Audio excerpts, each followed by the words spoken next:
Hi, it is Zena Krogadal, your American Dream Makers host. Good morning to you. What a beautiful morning it is here in Arizona. I hope you are having a wonderful day today already going on. And today we have a true American Dream Maker. He is a hero to all of us. He is a wonderful, wonderful man, Richard Rodriguez, former Navy SEAL. I will bring him on, but let me get started and play the intro video, and we will get him on in just a bit. Here we go.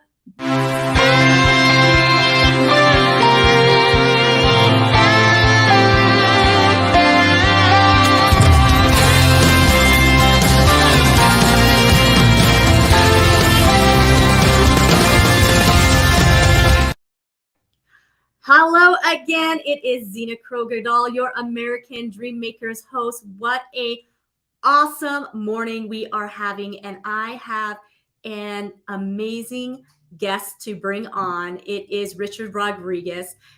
He is currently serving as the Veteran Service Coordinator at Embry-Riddle Aeronautical University, ERAU, as it's known here in Prescott. He is a retired U.S. Navy SEAL. He also has had a career in law enforcement.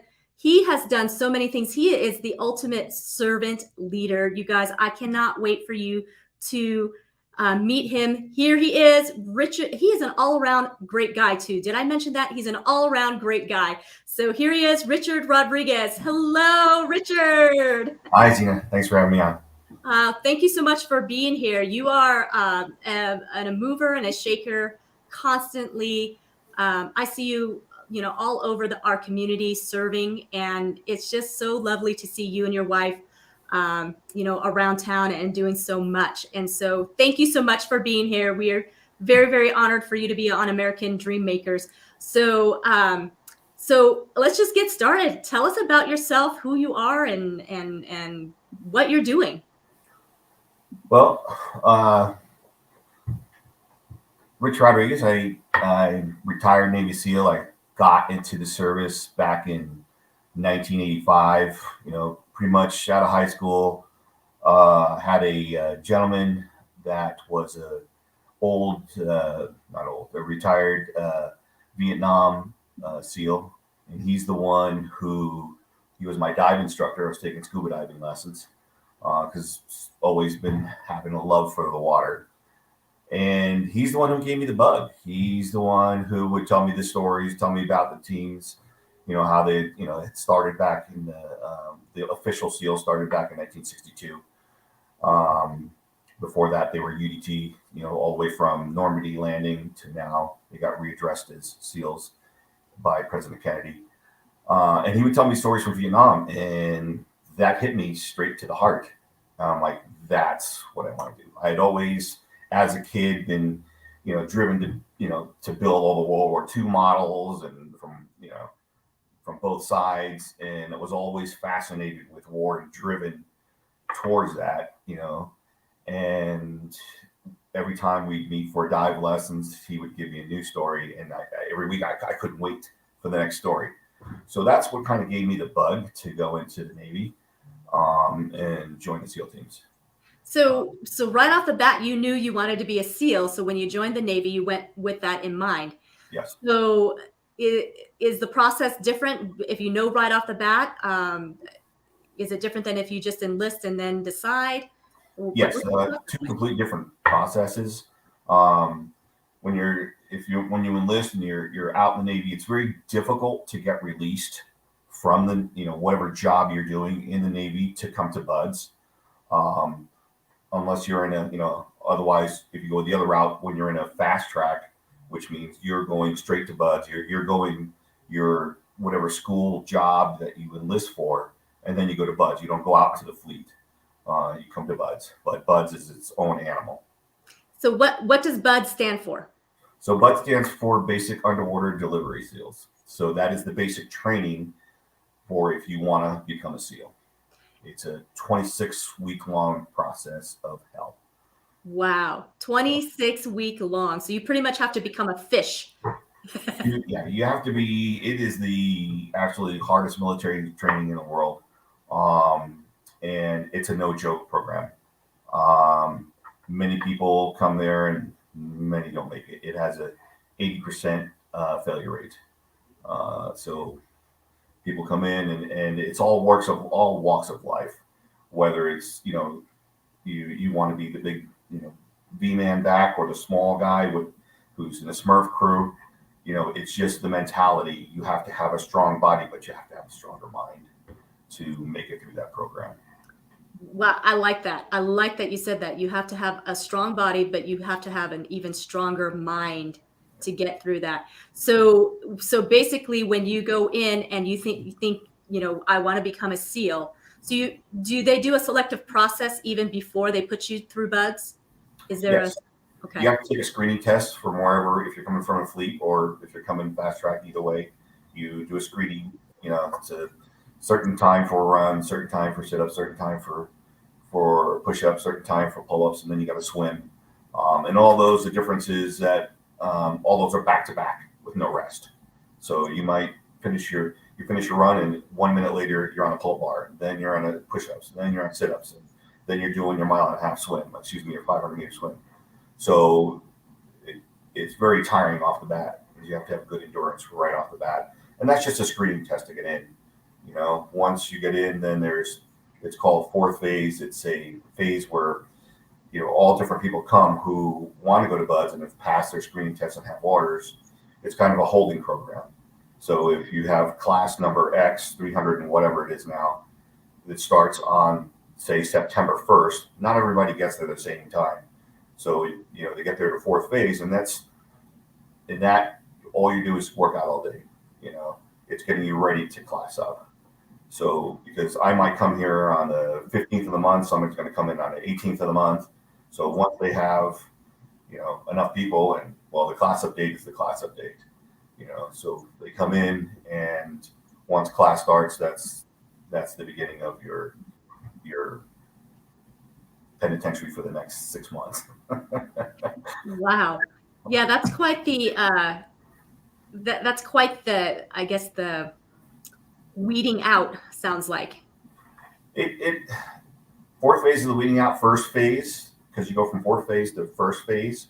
First phase is actually the process, the phase that weeds everybody out. Everybody may have that want and desire to do the job, but they don't have the will, or the capability or the mindset. Buds will push you beyond your mental capacity that you thought you could do. It's designed that way. And buds is designed to make you break. So a lot of people break in the California water because it's in Coronado, San Diego. The California water is very cold. It's on average 52 degrees in that area, 52, 56, not much more than that. So it's cold, and you're constantly cold, wet, and full of sand. And so you're miserable, and that sand is like sandpaper. It's in everywhere in you. And then there's certain objectives that you have to accomplish, certain tests during each phase. And the learning learning grade is about a 45-degree grade. You have to learn quick, and you have to pass quick. They'll give you a chance to make up something, but if you don't keep up with the training, you're done. Yeah. Wow. Yeah, that is amazing and very intensive. Hello, everybody there out on Facebook. We've got some great people viewing here, and thank you so much for being here. And if you have any questions for Rich at all while we are speaking, please don't be shy. Put it into the comments and go ahead and share this out. Rich has a wonderful heart and message, and I think it'd be wonderful for other people to hear and be inspired by him, because as you can already hear, what he went through to become a SEAL was definitely not something that everybody is able to get through, even if they have the desire. As he said, even if they have the desire, they don't always have that mindset. So I want everybody to hear this, because this is, I believe, a real key component in even being successful in life and being able to achieve the things that you think you can't achieve here in our lifetime. Would you say that is true, Rich? That's completely true. There's been many platoon commanders, officers who have written books on leadership, because a lot of the methods that the SEAL teams use transfer directly over to businesses, on leadership in business. There's quite a few books written out there by many officers, because the SEAL teams are so successful. So Elias Rodriguez says, has Rich ever thought about ringing the bell? Oh, tell us what is that, first of all, and what does that mean by that question? What does he mean by that question? So the bell, that's like a forbidden thing. When you class up, there's a bell that is carried around everywhere. The instructors bring it around. And if you decide to quit, if you decide that you've had enough and no longer want to be part of the program, you come up to the instructors and you ring the bell 3 times. And once you ring that bell, you are done. That means you've had it, and they will let you out of the program. That bell is actually a negative motivator for everybody else. Now, I've never thought about it because fortunately, my brother and I went through the same class at the same time. So each of us gave each other motivation. My brother was also a Navy SEAL. Gave each other, motivation to keep pressing on. And a good thing about having a brother while you're going through training is you have someone to lean on. A bad thing about having a brother while you're going through training is that the instructors mess with you. So I would pay for his things that he would screw up, and he would pay for my things that that I would screw up. And sometimes we would just screw up to make the other brother pay. So I would do something stupid and make my brother pay. And it's just from the instructor point of view, it's enjoyable, because I've also been an instructor at BUD/S later on in my career. So it is, it's you come up with creative ways to have punishment. And when you have brothers, that's just, icing on the cake. You can get creative as you want. Yeah. But no, I never thought about ringing the bell. That's like this black cloud, this little black devil back here that's you don't want to touch. But when Hell Week comes, and Hell Week is usually the 5th week of first phase training, that's when you're up from Sunday evening is what they call breakout. I'll explain that in a second. All the way through the next Friday afternoon. You're up 24 hours for a whole week. And that's usually the one that gets the most people out. It filters the most people, just because we're doing a little construction, so you might hear some noise in the background.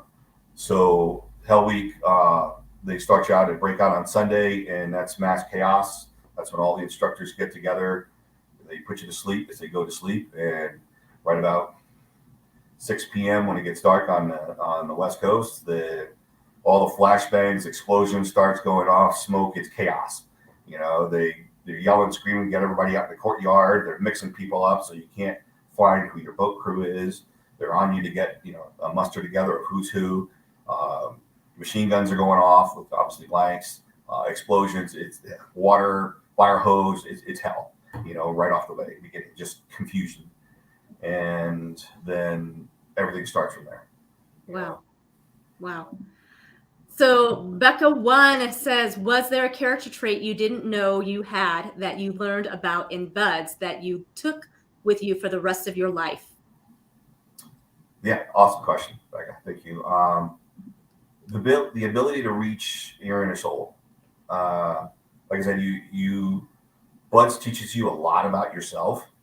And when you're faced with extreme hard decisions and your body says no, but your mind says yes, you got to keep pushing. That was one of the character traits I picked up from BUD/S, is how to reach in, dig down, ignore the pain, and most importantly, be able to compartmentalize.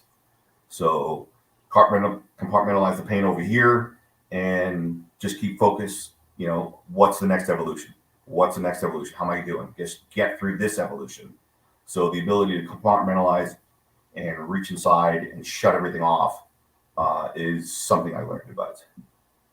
That is awesome that you didn't know that was inside of you and you had to dig deep. Yeah. It was because obviously, as you were telling us, ringing the bell was not an option. So quitting was not an option for you. So then the other option was, how do I get through this? Yes. It's one evolution at a time. If you think of, I have to go through, I have this whole day I have a whole week. You're done. You're done, and that continues on. It's just today. What's the first thing we're doing today? We're doing a 1.5 mile run on the beach. Okay, let me just get through this evolution. Okay, made it through this evolution. What's next? What we might have the obstacle course. Okay, we got through the obstacle course. Okay, what's next? So we have chow or whatever. That's a resting point. Then there's a 3 mile swim. Okay, got through that. You have to only think about the evolution you're in, because if you think I have this, and this other 15 things today, you're never gonna make it. You're never gonna make it. And then the other thing is teamwork that you learn a lot, and is how to depend and how to there's some noises, and how to depend and how to work with other people to not only exploit your strengths but find out your weaknesses and how to work on those to bring your weakness up to something that you can manage.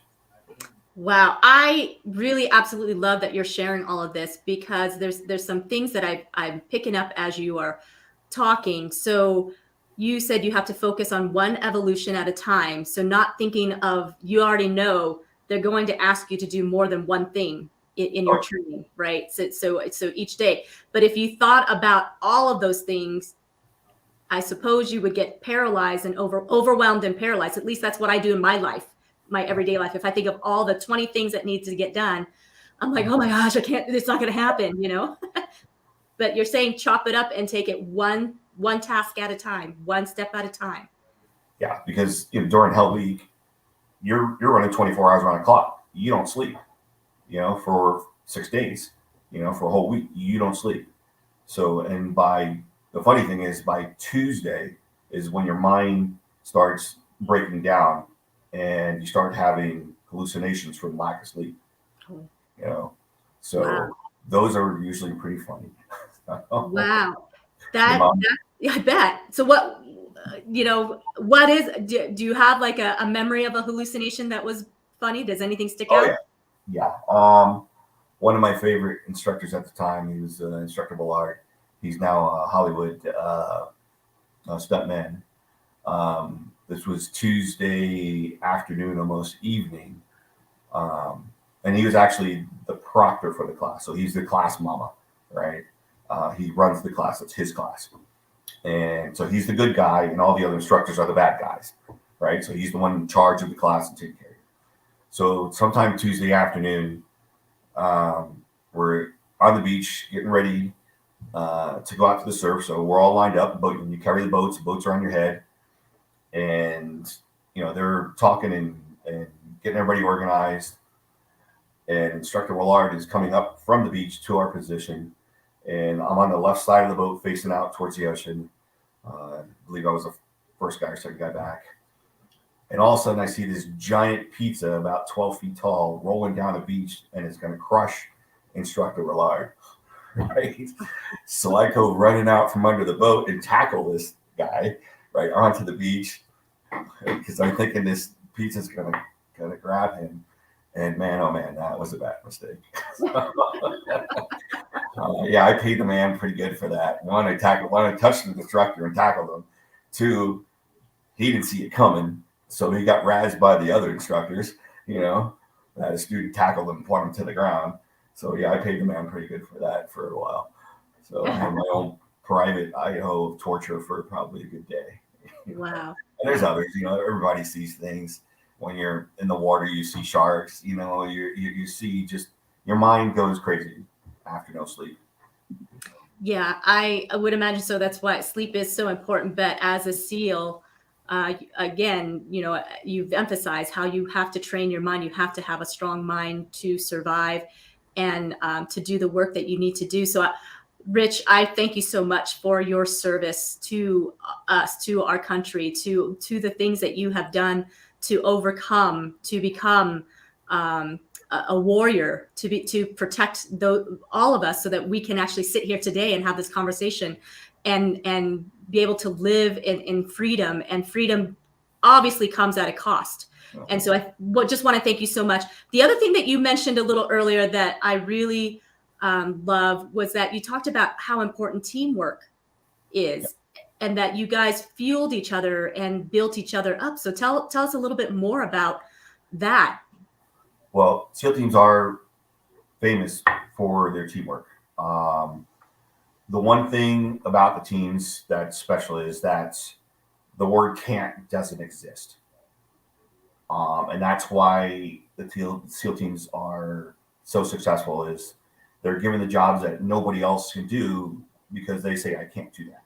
We can't do that. And the teams will come in and it's just a complete different way of thinking that you're indoctrinated into. And you learn it's a positive mentality. There's no such word as I can't.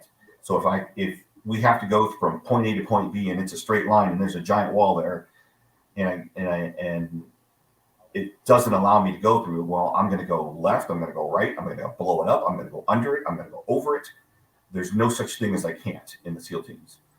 So the creative minds open up and say, okay, how do we do this? How do we accomplish this task that everybody else cannot do?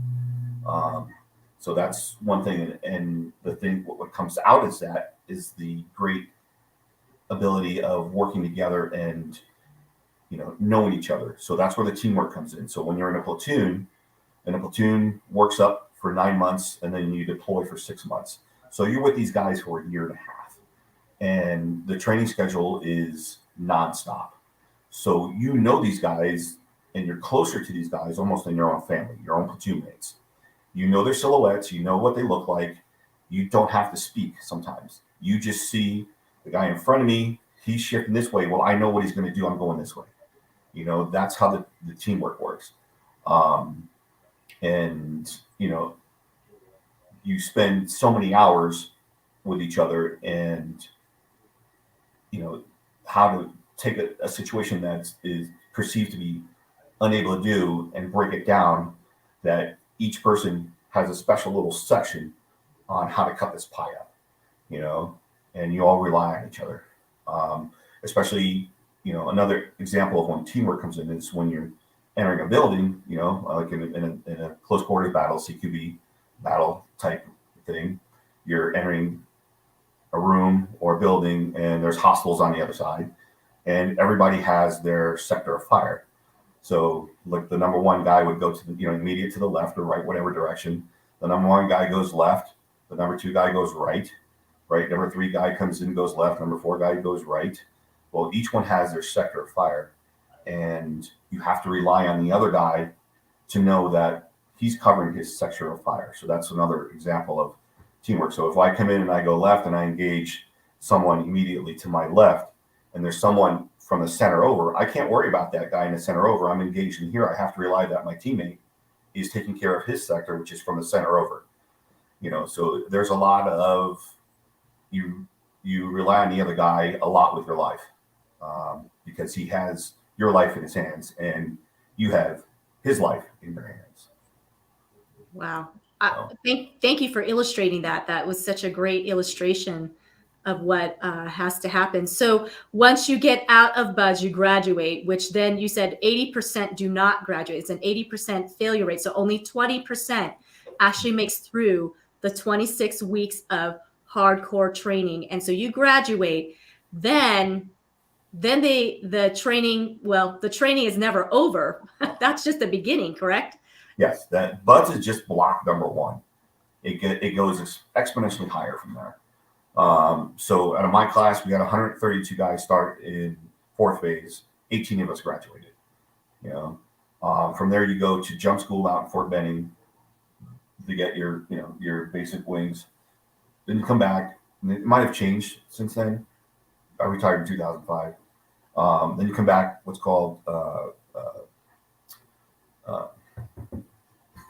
SEAL qualification training. So when you get to your team now, same thing, different guys show up, SQT at different times. So now they have the next block of advanced training. So you might get 18 guys or 10 guys go to SEAL Team 3 and they're in the intermediate. They're not in a platoon, yet. They've just graduated BUDS. Now they have their jump wings. Now you need to learn how to take building block number 1 and expand it to building block number 10. So you learn a lot more advanced skills there. So everything you learn in BUDS, you graduate on. Now you learn the advanced tactics. Now you learn advanced dive moves. Now you learn free fall. Now you learn special diving, navigation, explosives. Everything graduates again to number 10. And then once you're done with that, then, it's just like a football thing like in college. You get selected to a platoon, and then you get to your platoon and the training starts again. And then now you go from number 10 to number 50 or number 100 in training. Now everything's, even more advanced. There's no blank anything really, except for Bud. Now everything's live fire. You're doing tactics with live fire. You just exponentially continue to grow and hone your skills. You shoot so much and hone your skills so much that by the time you deploy, from the time you start working up to by the time you deploy, you've already shot that weapon out. You have to get a new weapon. It's in 1 year, you've exhausted the life of that weapon. So that weapon becomes your second nature. It's an extension of your body, and your skills are so honed you can't miss. And I don't mean to make it sound so graphic and awful, but that is what the job is. You're a warrior. You're the tip of the spear. Right. You're there to take bad guys out. Right. Wow. Thank you again for giving us that illustration. Lori says, "Why did you and Elias sleep in a tree?" Oh, she had to bring that up. Oh, thank you, wife. Love you. Oh man. Oh, my brother's on, Elias. So my brother's on also. So here we go. All right, because she brought that story up. But by the way, Elias says your family wants to thank you for not only serving this country in combat, but also serving the public and law enforcement, as well as the veteran and the community. Stand up. Oh. So my brother that you just read from, he was also SEAL. Awesome. So we grew up in New Jersey, right? City boys, don't really know anything. We come into the Navy, and then we come into Buds and graduate, and wind up at SEAL Team 3 together. So we're in SQT, so SEAL qualification training. We're learning that next step of advancement. So we're up in Laguna, California, and doing land navigation. So we're buddied up together because you're always with a buddy. You're never alone, right? And you're never more than 6 feet apart from your buddy. So we're doing land navigation, and we're new to the woods, right? We're new to outdoors in that capacity, right? We're city boys. You don't have a whole lot of that out there. So, God, I wish you would never brought this up. So we're out Laguna, and all your navigation's at night, right? Because SEALs work at night, and you hone your night skills. You stay late up during the day, not to be seen. So we're doing land navigation, and we're going point A to point B, and this is probably our third or fourth point for the night. And we're up in the mountains, and we're going to our next point, and all of a sudden we hear noises, right? With like, and we're like, what was that? Right? Two city boys, and we're in our early 20s. I'm in my late 20s, and we're like, I don't know, what was that? Is that a bear? Well, I don't know what it was. And we keep going, and you're hearing tree limbs break, so it's got some weight, whatever it is, and we're hearing right, and we're like, now we're getting scared, right? Because you don't have a weapon, you have a weapon, but it's got nothing in it, So we have a knife, and we're like, what is that, And it gets closer, and we hear it. And we were hearing large snaps, so like a good tree branch is breaking. And we hear just this growl, right? And Elias goes, I think it's a bear. And we're like, okay, well, let's climb up this tree, right? Not even thinking that bears can climb trees, right? So we climb up, we get up, it's pitch black at night, right? So we get up there and climb up this tree, and like, whoo, we tie ourselves to the tree because we know we're going to spend the night in the tree, right? So you tie yourself to the rope with a rope to the tree so you don't fall out. We know we're sleeping in this tree. So we wind up sleeping in this tree all night, right? And daylight comes, right? And we wake up, and we think we're like 30 feet up in the air. And when we look, the lowest branch was like 5 feet high, and we were just ground level. But at night, it looked like we were 30 feet up in the air. So if a bear did come, all I had to do was just stand up and smack the hell out of us, you know. So that was our tree story. Yeah, I wish you would have. Thanks, Lori. Thank you, Lori. I think that's great that you and your brother got to share such an amazing experience together. And how many years apart are you? 6 years apart. 6 years apart. So I bet that really bonded you really tightly, because my sister and I are 6.5, almost 7 years apart. And I can tell you that for many years, we didn't really have a close connection because there's just a difference in age. But to experience going through buds and being SEALs together, wow. I didn't really know my brother until we went to buds. He was 6 years younger than I am.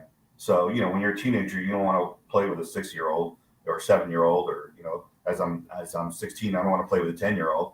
You know, he was the baby. So I didn't care about him when we were growing up, you know, but I didn't know my brother until we met at buds, and we became very close after that, you know, especially being in teams together, you know. That's so awesome. So awesome. I'll have to have Elias on so he can give, you know, his perspective sometime. I'd love to hear, you know, how it was for him. But I think that's just fantastic that God just brought you to go together. And I bet that must have blessed your mom that the two of you were together experiencing it versus separately. Yeah, my mom was old world. So she, you know, she really didn't understood what we did. She really didn't know. She knew we did something in the Navy, and that's my sister Jane. Yeah. Coming on right there. But she didn't really know what we did. You know, she couldn't understand it. You know. Yeah. Well, she probably didn't want to know all of it, to be honest, as a mom, to have both of her boys. Elias is doing something there. Yeah, Elias said, we didn't know either one of us were going to buds. That's true. That is true. So my experience was a little bit different than theirs. Sorry, noise, but those are quick. But we both wound up at buds at the same time, not knowing the other was putting in for buds. So I got there a little bit earlier than he did, and wound up with an injury and had to reestablish again. And we both wound up in the same class after that. Wow. Your sister says that my mom suffered a lot after they left. My dad cried everything they left. Yeah. I would imagine, yeah, as parents, it's like you have this, I would, you know, as a mom, it would be a real mixed emotion. You're proud that your boys want to go and serve, and it's a very honorable thing, but at the same time, these are your boys that you gave birth to, gave life to, and there's that real high possibility that they may not come home. And so I can't imagine that it would have been the case. Yeah, it's, between Lori and I, we have a blended family, and we have 7 children. And, you know, Lori's second oldest son is in the Marine Corps in Hawaii. And I feel it, you know, and when you blend a family, they're all your kids. You know, they all call me dad anyway, you know. So I feel it, you know, when he comes home and he's gone. And now I know a little bit about what my parents went through, and I'm trying to get my boys in.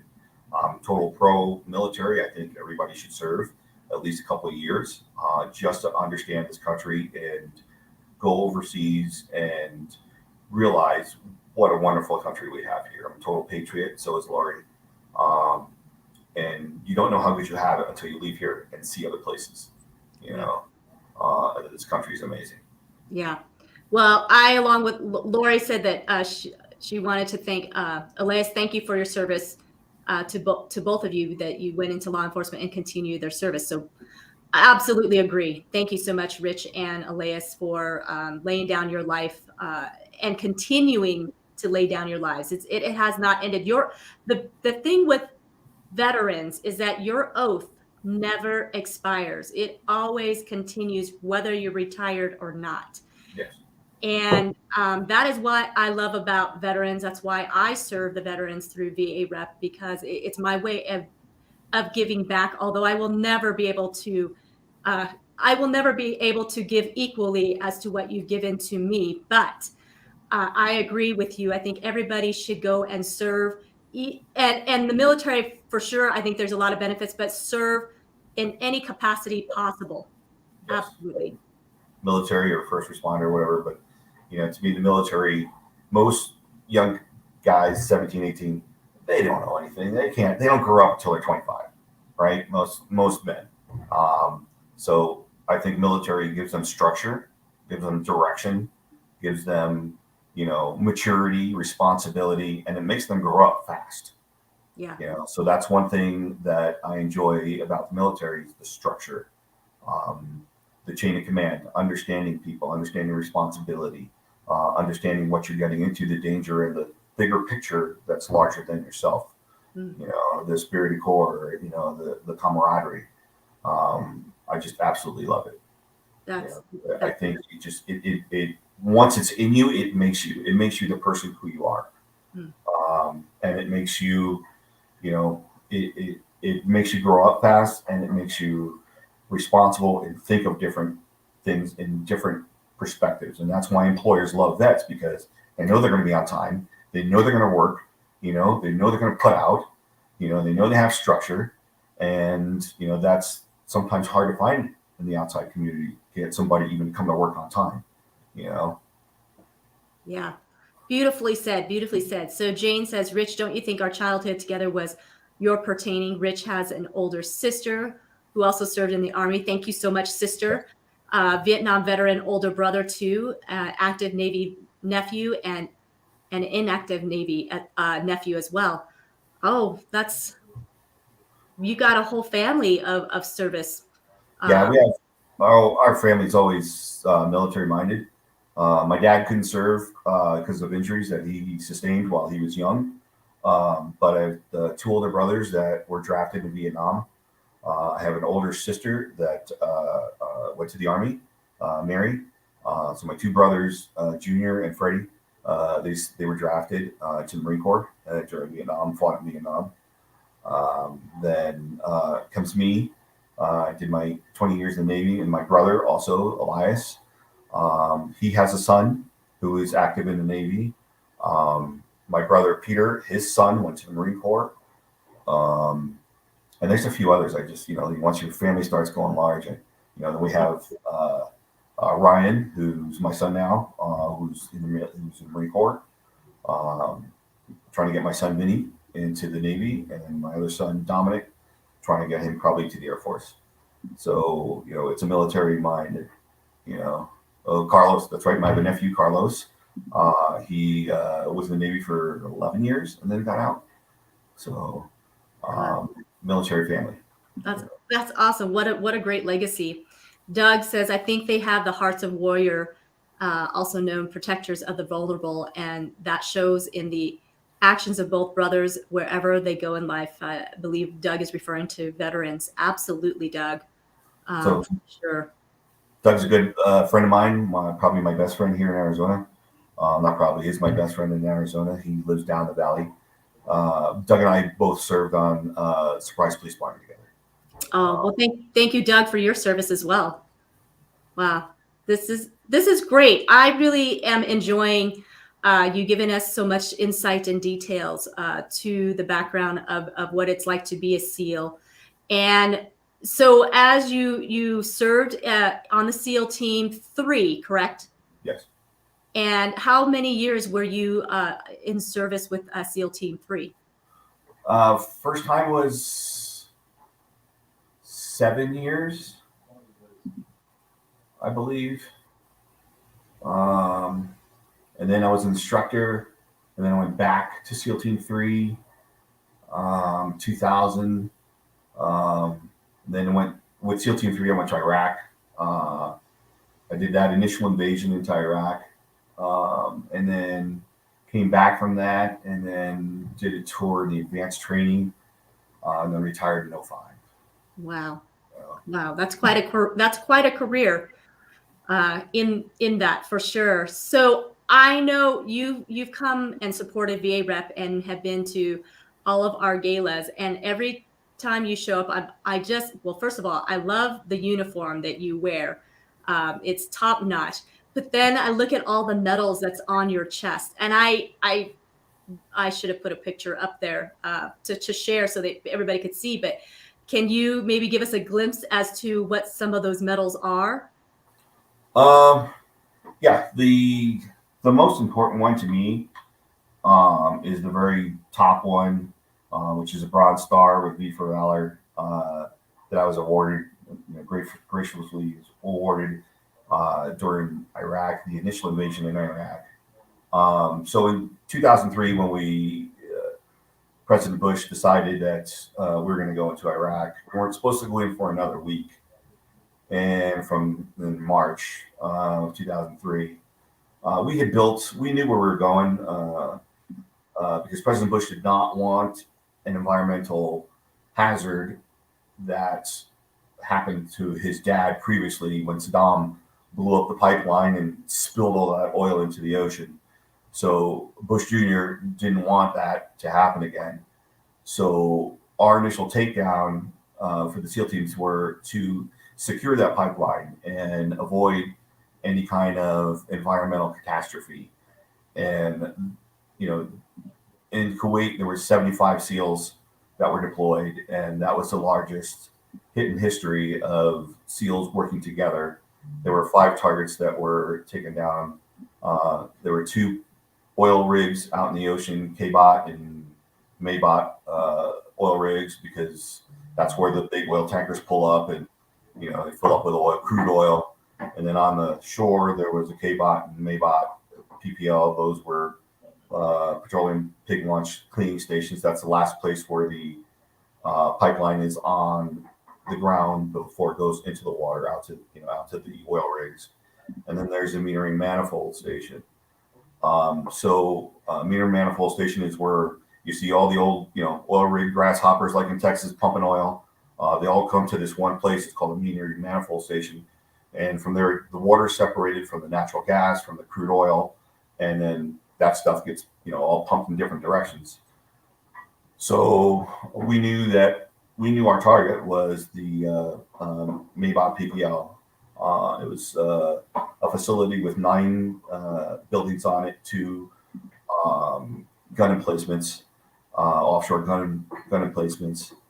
So the one you really can barely see it, but it's if you're looking at the picture, it's the one with the star closest to my lapel. That's what I'm talking about. We weren't supposed to go in for another week, but there was so much volley of back and forth. If you remember in 2003, so many rockets going back and forth during shock and awe that President Bush came over the intercom and gathered everybody in the main room. And we didn't know he was coming on. The skipper said, "Come on into the main room." And President Bush comes over the intercom and says that you boys are going in tonight, and you will not fail. And that gives me goosebumps still to this, And so we weren't supposed to go for another week. Loaded up and went and took down the pipeline. They were expecting us.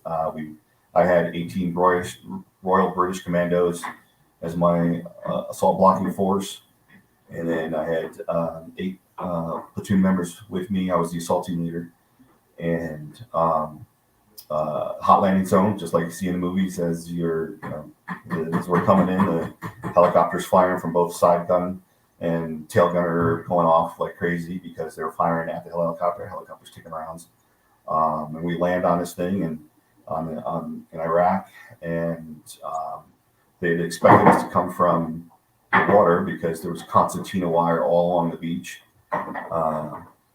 And the reason we had to physically take down the gun emplacements were because the pipeline ran under the gun emplacements, and we had A-10 that was cover fire that couldn't destroy it from the air. So we had to take those targets down by hand, by foot, I should say. And so we get in, lands, the Royal British Marine guys, the first 2 privates get stuck in the Constantine wire, and everybody uses them as a launching ramp to come off. That's one of my RAM memories. We get to the setup point, and it's just chaotic. Ambush from 2 different directions. And I have a partner, my British counterpart. He's called a color sergeant, which is equivalent to my chief. Andy Mary, I'll never forget his name. He's in control of the blocking force. His guy's an amazing job. It was just firefight from hell, and they took care of business. But the funny thing that I will remember from this assault is that the British Marine were using our ammunition and our explosives and our grenades. Now, our fragmentation grenades are different than their fragmentation grenades, which ours use 2 pins. One, a bail safety pin and a regular pin safety. So theirs just use the pin, the pin that you see on TV where you grab it, pull it out and you throw it. Well, ours has that, but ours also has one down below as a second safety. So as we're in the middle of this firefight, some of his guys see a bunch of Iraqi soldiers down in a spider hole, and Andy takes the grenade, pulls the pin, and throws it into the spiral hole, right? And I'm watching him do this because I'm trying to figure out where all my guys went, because we're trying to assault in the middle of a firefight. And about 3 seconds later, out comes this hot potato grenade between me and Andy, and holy smokes, we just both, jumped to the side, and we're sitting there waiting for this thing to go off, and it doesn't go off. I'm peeking out my eyeball like this, sideways, what's going on, expecting to get blasted any second. And once it doesn't go off, I look at him and I go, "You ding dong, you didn't pull the bail safety." So that was just one stressful thing in combat that I laughed, from that. It's a memory from that. But then come the assault part, and the firefights and the taking down the buildings. And once we took that target all over, we actually had a reactionary force come from the south. We had A-10 come overhead and take care of all that. We secured that target, and my platoon was actually the first platoon to own Iraqi land out of the whole invasion. We were the first ones to really put an American flag on Iraqi soil, but you're not going to see that anywhere. And then from that and other things that we did along the way, up and went through did the march to Baghdad. We got caught in that horrible sandstorm, and we did assaults every night. So that's from all those things is where I was, awarded with a Bronze Star for leadership during, an unconventional target for national security. So very proud of that. I didn't feel I deserved it, but I was glad to have it. Yeah. Well, thank you so much for sharing all that. That's just wonderful. Thank you again for your service and your heroism and all that you've done, because of your sacrifice, your brother's sacrifice, and so many others that took that plunge. We get to breathe this freedom. And so, and thank you so much to Lori. She is an amazing wife that you have. So Lori is a patriot. Lori does anything for vets, hands down. So Lori, I'm going to give her a plug here. Lori is the branch manager of Nations Lending here in Prescott. And she, her soft spot and her specialty, she's a military specialist for VA loans, is both vets and first responders. So she has open heart for that, and she will bend over backwards and do everything in her power to get a vet a loan. And she's actually gotten a couple homeless vets off the street and gotten them into the homes. So Lori is a patriot through and through. Love her dearly. Yeah, that is so true. Lori is a wonderful woman, and I'm going to have Lori on the show too, because she is an American dream maker for sure, and she has so much energy, and she's very loving and obviously very supportive wife. And so I'm so glad you have her in your life. How many years have you been married? Not long. This December will be 2 years. So we got married 12/31/21, 12/31 on 12/31 of 21. So we went down to Mexico, Rocky Point, and we got married. We had a Hawaiian wedding in Mexico on a sandy beach with bagpipes playing, my bagpipe instructor, and it was the craziest wedding ever. You know, so people were like, "You're," and then we had a Mexican theme to it also. So we had a Spanish, Puerto Rican, Spaniard, bagpipe, Scottish, crazy wedding, and Hawaiian because everybody was in Hawaiian dress. So Yeah. Wow. That sounds like a fun wedding for sure. So Becca 1 has a question. What situation moments are you most grateful for during your active service? Oh, I love that question, Becca. So Becca is my niece. She's my sister Jane's daughter. I would probably say most memorable. It's not one thing. It's the whole adventure of actually going overseas to war. Because now everything you've ever trained for is put to the test, and you learn even more about yourself when you're in that type situation where you're confronted with life and death situations all the time. So for the first month of the Operation Iraqi Freedom, we didn't sleep for more than 2 hours a night, because we did the initial takedown, and then we had to do the march to Baghdad, and we were attached to the Marine Corps. So the Marine Corps is out there, gun blazing it with their tanks and all that jazz, making the big waves. But that requires a whole supply chain, beans, bullets, food, the whole 9 yards, right? To support that. So the supply chain is coming up behind them. We're on Highway 1, and they would travel during the day and stop during the night. Well, when they stop during the night, they'd get ambushed, from freedom fighters, right? Whatever they were. So we were, we were responsible for going out and finding those freedom fighters and, taking them out every night. But as everybody else was sleeping, we would be out working all night, come back at 6 a.m.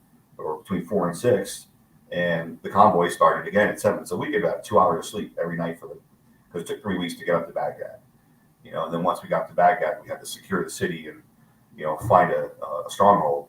So for the first month, I only had about 2 hours of sleep every night. And like I said, Bud's not the hardest thing. Life was the hardest thing.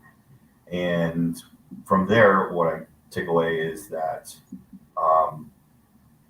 you learn about a lot of your inner self, what you're capable of when you're put to the test, and everything that you've trained for comes to life. Am I ready, or do I know? And then you grow from there. You realize I'm pretty good. I'm here to take care of business.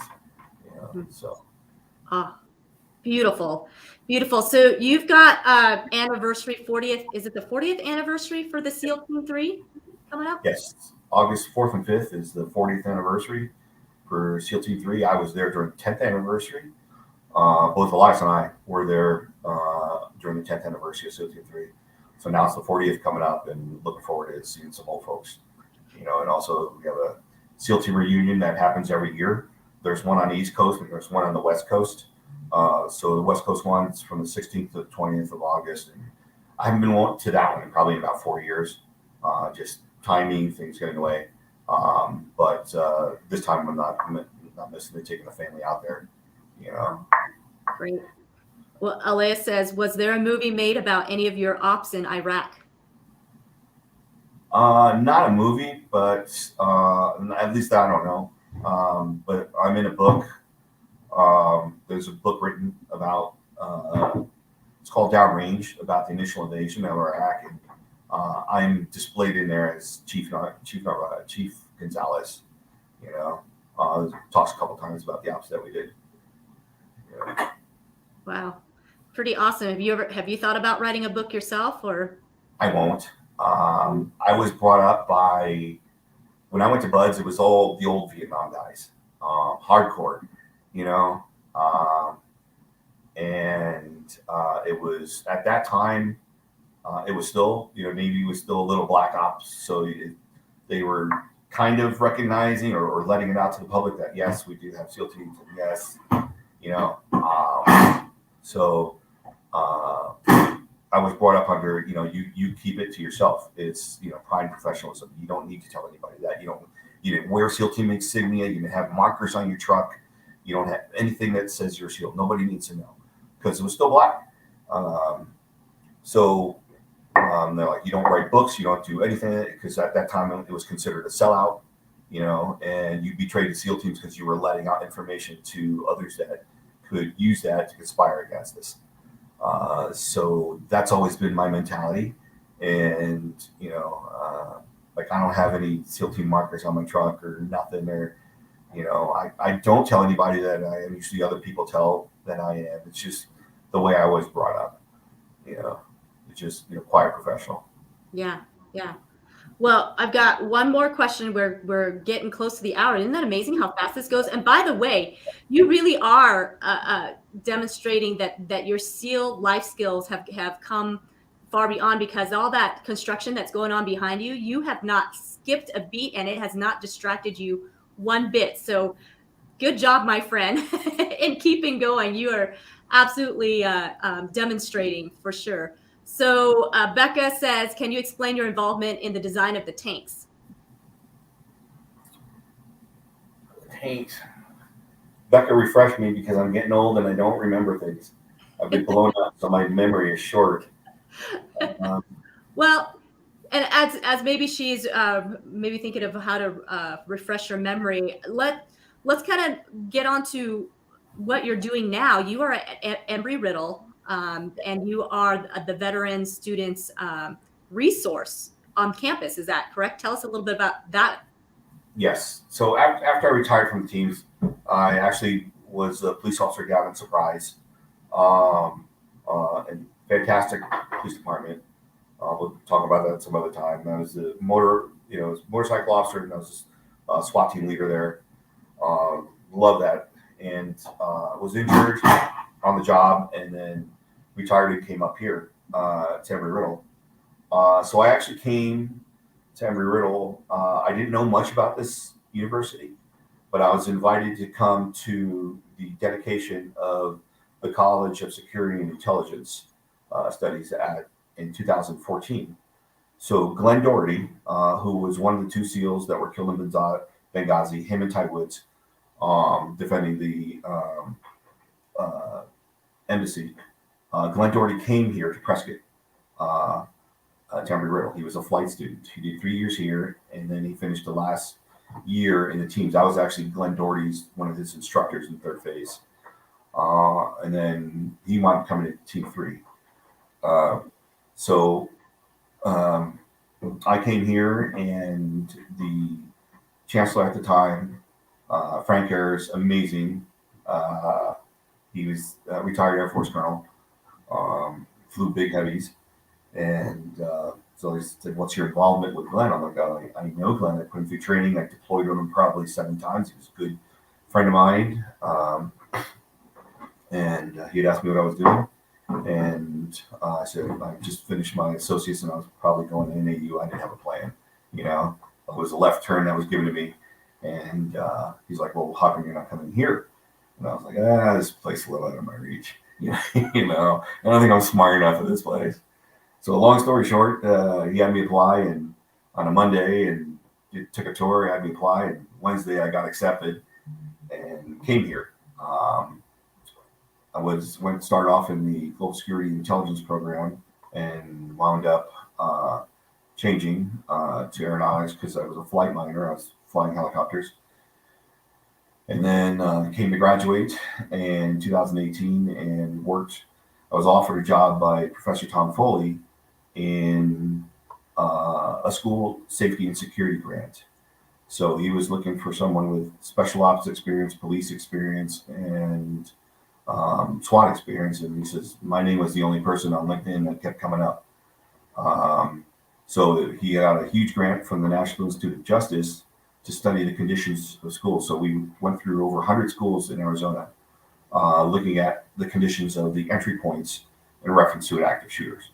And the purpose was to figure out what types of doors and windows were being used and how to fortify things, and especially the glass, because glass is usually the biggest entry point, the glass next to the doors, which is the side light.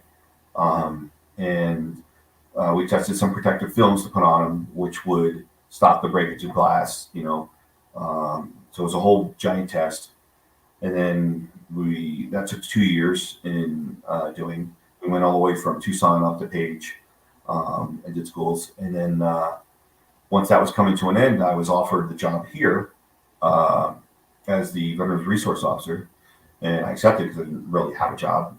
Mine was coming to an end, and it's been amazing. What I do here is Embry-Riddle is considered a veterans-friendly campus, so they have to have a building for veterans isolated because we're considered non-traditional students. We're older.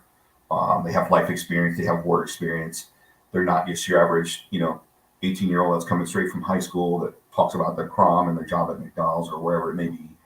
And sometimes they don't get along. Those are two different animals, and vets that come, they're focused. They're here for a purpose and they're focused. They're using their benefits that they get after, they do their GI, their post 9/11 benefits that they get after doing the tour. So if you serve 3 years in the military, you're enabled with 100% educational benefits, and that gives you, time to come here to college. And it's also a yellow ribbon school, which means, there's your tuition is covered. The rest of your tuition is covered by private donors, and the university discounts it by half. So my job is to run all the veterans here, is to manage the building. I run their organization. We do meetings. We have, once the semester starts, we have every other weekend barbecues, weekend barbecues. It's called Red Friday barbecues. And return everyone deployed. And you wear red T-shirts. And the money we raise there, we do two things. They go for internal scholarships and they go for donations. So last year we raised $1,000 to go to POWMIA Foundation, which we donated $1,000. And in October, we changed our Red Fridays, and this is a plug for Lori, it's her idea, to Pink Fridays in support of breast cancer. So our Red Fridays became Pink Fridays month, and we raised $600 to donate to Arizona Oncology. So the group here is fantastic. It keeps me young, constant new vets coming in. So I connect them with, if they need internal services or external services.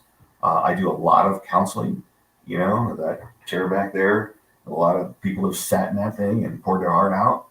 Everything from my dog, my cat, to suicide, to everything, So I do a lot of that. And just generally, help them with their events, organize their events, and just support them in whatever method they need. And it's just like a big family, Lori and I go out to their, they have a kickball team, and we go out there and we play, and we usually lose, but it's fun, and so it's like my extended family out there. I'm very close with a few of them. They've been over my house quite a few times.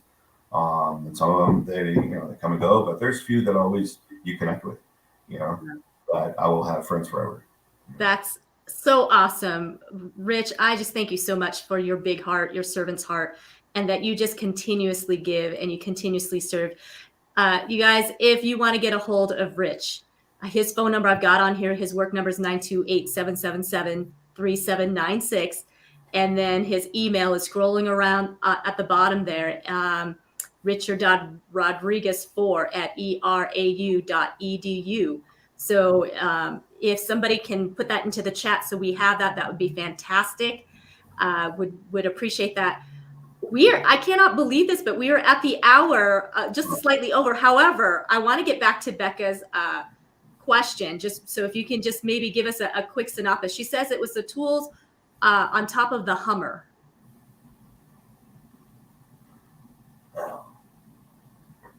Well, after I came back from Iraq, I was always an off-roader, and I'll make it quick because I know we're out of time. I was told by the Commodore once we were in Baghdad that I was going to go back, stand up a tactical ground mobility unit, and teach all the new SEALs the skills that I had learned in Iraq, because SEALs we didn't have a ground mobility, we didn't have vehicles. We were always deployed by air, boat, sea. We didn't really have our own vehicles. So the Commodore at the time said, "You're going back and stand that up." And so what I did with help with some compadres, Tim King and some other gentlemen, was develop our own specialized Humvee. And with that, we had, the things that are great about the teams is that we weren't restricted to the supply chain. We could get things that were off the shelf out in town to develop our vehicles. And me and Tim made about 27 different modifications to the Humvee to work with how our SEALs worked. And I still don't remember the tanks, but I remember, the bumpers we put on them, the winches we put on them, we put sideboards on them to develop so we can deploy guys riding on the sides right to the buildings, the gun emplacements. I helped develop the armored Humvee. We just had plain skin armor Humvees when we went, and technical. So I actually drove around Baghdad in a Toyota. It was a Hilux to make it look like, with a big 50 cal on the back. So that's good because you look like a bad guy, but it's bad because you look like a bad guy when you're trying to come back into camp. So every night we come back into camp, I'd say, "Please don't shoot me." So we did a lot of work with the Humvees, and then now those vehicles developed, like the current MRAP, which I don't remember what it stands for, military or whatever. So we developed the whole ground mobility, and it exploded after I left. So I got it, me and Tim King got it started off the ground, and it exploded to, motorcycles, quads, all kinds of different vehicles, everything, So that was a good point in my life that I helped develop something that helped the teams. Wow. That's pretty awesome. Pretty cool.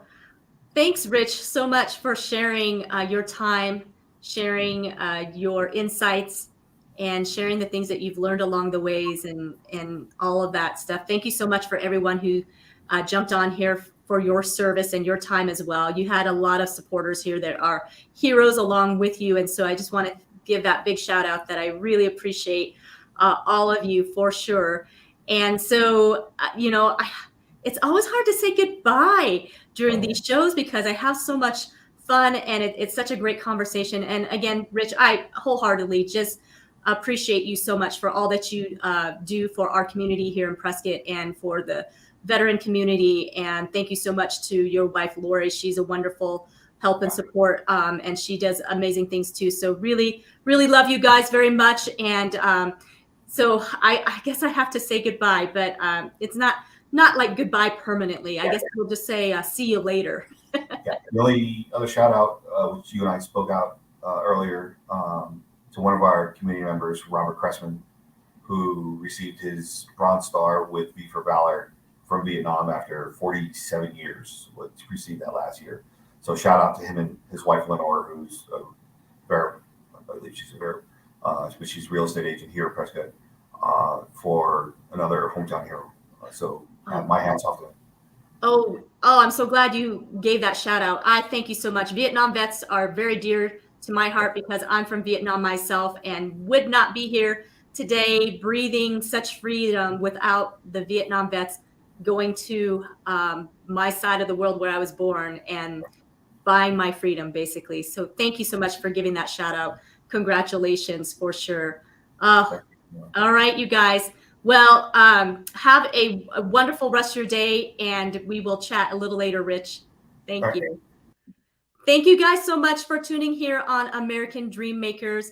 if you enjoyed this, please be sure to share it out. What an amazing man Rich is, and just so humble, and what just a dedicated warrior, and just love everything about him, and what he continues to do. So please share this out. What a wonderful, wonderful story. If you like the content of American Dreammakers, please be sure to like and subscribe on my YouTube, American Dreammakers, Zena Krogadal on Facebook, and also LinkedIn. I'd love to hear from you all, and have a wonderful, blessed day. And we will be back another time with another guest, another American Dreammaker. So Rich is absolutely an American Dreammaker. Keep up the good fight, my friend.